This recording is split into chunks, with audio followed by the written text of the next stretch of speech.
Okay, if you don't remember me, my name is David. I did the lecture on earthquake and seismology, and I'm a structural geologist at the University of Newcastle. Today is your first excursion, and there will be plenty more to follow if you continue with us. And the objective of today is to show you two different environments and how studying the rocks allows you to tell actually a lot about the past, the geological past. What was the environment? How was the rock formed? What rock is it? And how was it formed? And by understanding how it was formed, you understand the paleo environment. What was the Earth in this part of Australia at the time like? Was it very much like today or very different?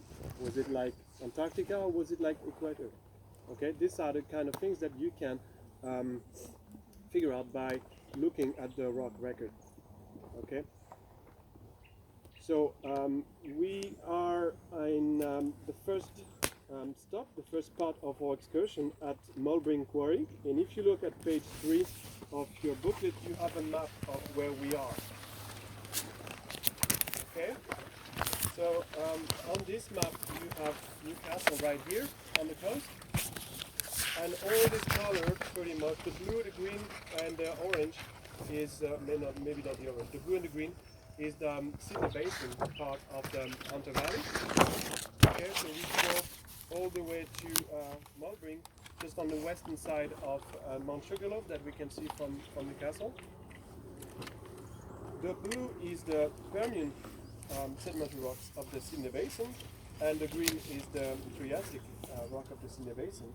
And the grey part is the New England, all the ridges that you see from Newcastle when you look north. Okay, it's all New England here. Now, all this grey is Carboniferous, so it's actually older than the Permian. But if you look at the sketch cross-section that you have page 3 as well, it is drifting over. Okay, so these are all the rocks that have been deformed and placed over the Permian rocks that are younger. Okay, so that's just the context. And where we are now, well, we are sitting in the Permian rocks, in the blue. Okay, so we're going to look at what kind of rocks we have here in the Permian, in the Sydney Basin. And then later today we're going to look at different rocks within the Sydney Basin of a different age. And I'm going to switch to another page to show you where we are. You have page 4, the stratigraphic section of the Hunter Valley. And you have where we are. Okay, we are in the Mulbring Quarry, and we are in the Branxton Formation. So these are sedimentary rocks, which means that these are rocks that have been eroded from existing topography, a mountain belt somewhere, a volcanic arc somewhere, or another sedimentary rock somewhere. Whatever. There was a source of rocks, there was an erosion process, transportation, and deposition somewhere. Okay? And this deposition has created a new sedimentary rock. At what time? That's the Branxton Formation in mid-Permian. Okay? We can figure out what this rock is made of, give it a name, and figure out what kind of environment, deposition environment we're talking about. Now, a deposition environment is only true for a sedimentary rock. Okay, so let's just start with this. This is a sedimentary rock, so it's made of layers that are piled on top of one another, with the oldest at the bottom and the youngest to the top. Okay, this is the most simple environment for the geological record. It's just a simple sedimentary rock that hasn't had any or not much deformation afterwards. It is still more or less flat lying, and you can see this in strata that are almost sub-horizontal here in this quarry. So the rocks have been deposited horizontally in the basin, and they're still more or less horizontal. Okay, there's a little bit of deformation, but it hasn't changed too much. So we're going to look at what is making this rock, and in particular we're going to pay attention to the fossil content. Okay, we want to look at what is it recording? As this sedimentary material was deposited, we basically froze in the geological record the fauna that was and flora that was there at the time, and that will inform us about what was this part of Australia like in the Permian. Okay, and we're going to look at something similar at Swansea Head. Okay, later in time, so younger, and we're going to look at another deposition environment later, and we're going to try to compare the two. Okay, that's really the whole point of this excursion today, is to have a taste of, when we go to the field and we look at the rock, we can extract a lot of meaningful observations. And these observations we can analyze and make an interpretation about what was the planet like. Okay, how is it compared to today? Probably vastly different. How was the deposition or paleo environment different between these two spots we're going to go to today? There was a change. It's not the same thing that happened in these two areas. So we can start to look at how the planet is changing. You know, we can compare to now, and we have two reference points that we're going to look at. 3 different times and 3 different environments, and the planet is always changing. So every single rock record that you have here is informing you about the changes that are happening. Why are the changes happening? Well, there's a variety of things. You know, the plates are moving, so Australia was not always at the latitude it is now. Oceans are opening, closing, mountain belts are forming all the time, because we're talking, I need to look at the first stratigraphic column with the time scale, which is the back of the cover page. Okay, we are talking Permian time is here, okay, 250 million years ago, and the Carboniferous underneath, that makes the New England, is 300 million years ago. So that's a lot of time. That's plenty of time to make mountains, collapse mountains, erode mountains, and make them into a basin. So all this is happening all the time while the Australian plate is colliding with other plates, divorcing from that plate, basins are opening, everything is changing all the time because of the time scale we're talking about. Okay, so all these changes that take millions of years, they are recorded here, and we can go back in time all the way to 250 and say, well, there was a basin, there was a material coming in the basin. What kind of material was that? And therefore, where were we on a deposition environment? Were we deep in the basin? Were we on the shelf? Were we on the coast at the time? That we can tell from the type of rock that we are looking at. And the fossils are going to tell us a lot about the environment as well. Was that something like the coral reef? Was it something more like a cold environment that we can find currently in Antarctica, for example? These are the type of things that we can look at. How did this coral end up recorded? Were they all broken, shattered into pieces in a violent death, or are they all intact, well preserved, without any damage? We can tell about what is happening. So this is the purpose of the excursion, and the first part we're going to do today. And we're going to look at not the stop one. Oh yeah, in the booklet you start with Swansea Head, but we are flipping the 2 stops because of the time of the tide. Okay, we're going to have low tide around 2, so it makes sense to start first with the quarry, then we're going to head to Mulbring, the barbecue, and go to the rock platform at low tide. You're going to be able to see a lot more. Switch. 16 is the start.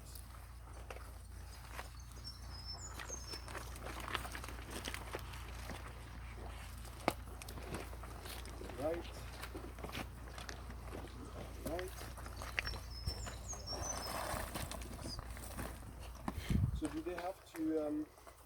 fossils in Yeah. your report? Yes, so there's not much space on page 16 for your 5 sketches, but at the very back of the booklet there's a blank page before the end of the back cover. So if you want, what you could do is draw practice sketches on that blank back page and then transfer your final sketches to the space in the booklet itself, because we won't accept any extra pages added to the booklet to mark. So everything for this trip needs to be completed within the booklet. Yeah. So for this exercise, we want you to try and draw sketches like you did in the fossils lab, not last week but the week before.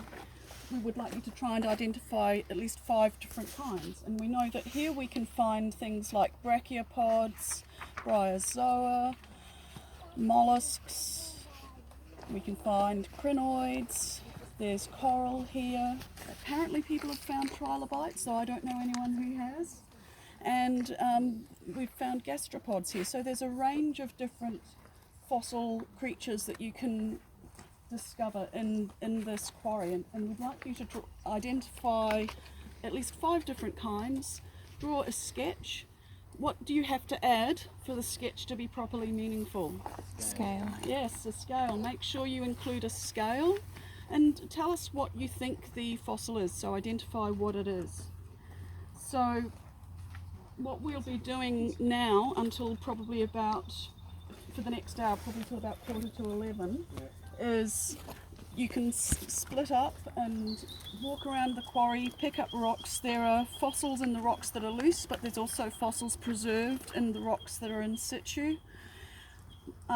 Identify what you've got, think about what type of preservation the fossil has experienced. So some of the fossils here do consist of original shell material, others might be casts or moulds. Focus on what sort of detail is being preserved, whether creatures that have more than one shell are still articulated so that both shells are attached or close together, or whether they're separated and damaged. Think about what kind of lifestyle these creatures might have had. So for instance, animals that tend to have fairly delicate structures aren't going to live in the surf zone because that's not the right environment for them. So when you look at the assemblage of different creatures that you find here, think about what sort of setting they would have been living in. So we know that they're marine, but whereabouts would they be? So that leads into the next part of the task here at Mulbring. If you flip to page 18, you're asked to consider the environment of deposition, how they were preserved, and what might have happened when they were preserved. I will go back to question 2 in a sec. Since I was talking about the detail of what we're finding, how delicate the structures are, that's a clue to their life environment, their living environment. And what we see at this site is effectively known as a death assemblage. So it's an assemblage of the various creatures that were living in this particular setting at a particular time. The paleoecology questionnaire isn't marked, but those questions are there to help guide you through thinking about where exactly we might be in terms of a marine setting. I said that we're not in the wave zone, but where might we be? Are we somewhere on the continental shelf? Are we deep oceans? You can think about that from the perspective of looking at what we're finding in this environment. The other aspect of the setting is that if structures are broken up or damaged and the valves of shells are separated, what does that suggest about the energy level of the environment in terms of what's happened to the actual fossils? Is it a low energy environment or a higher energy environment? Yeah, so if things are broken up and valves are separated, then they've experienced higher energy transport. So, or they've been damaged in some event.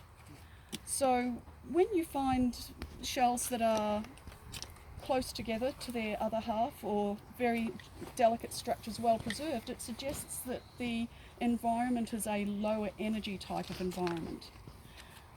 That also plays into how the animals died.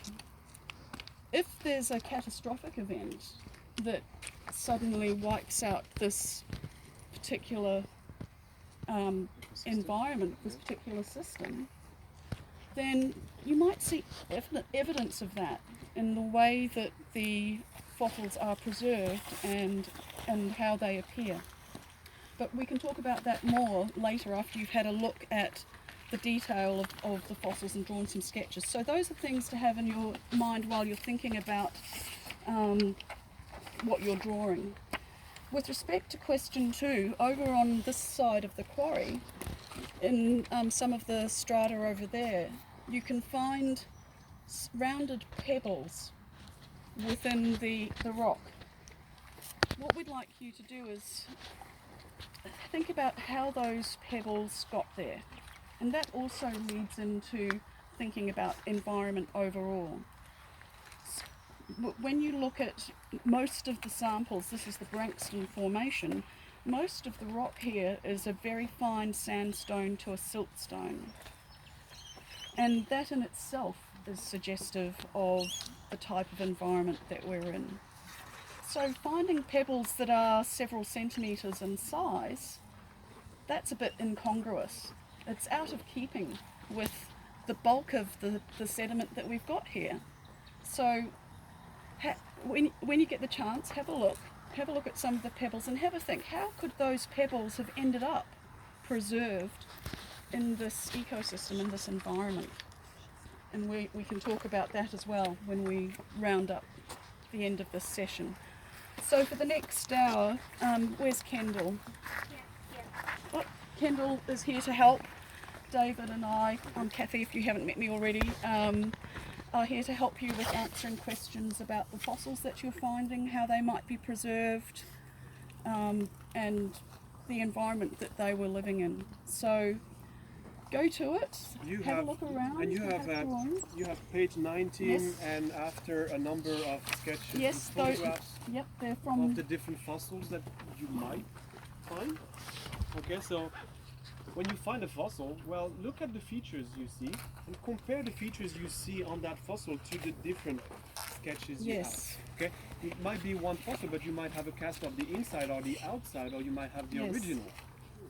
If you brought, they're going to look different. If you brought your notes from the lab, they're also helpful because they have the flow diagrams to help you with classifying what you find, as we did in the lab the week before last. Questions?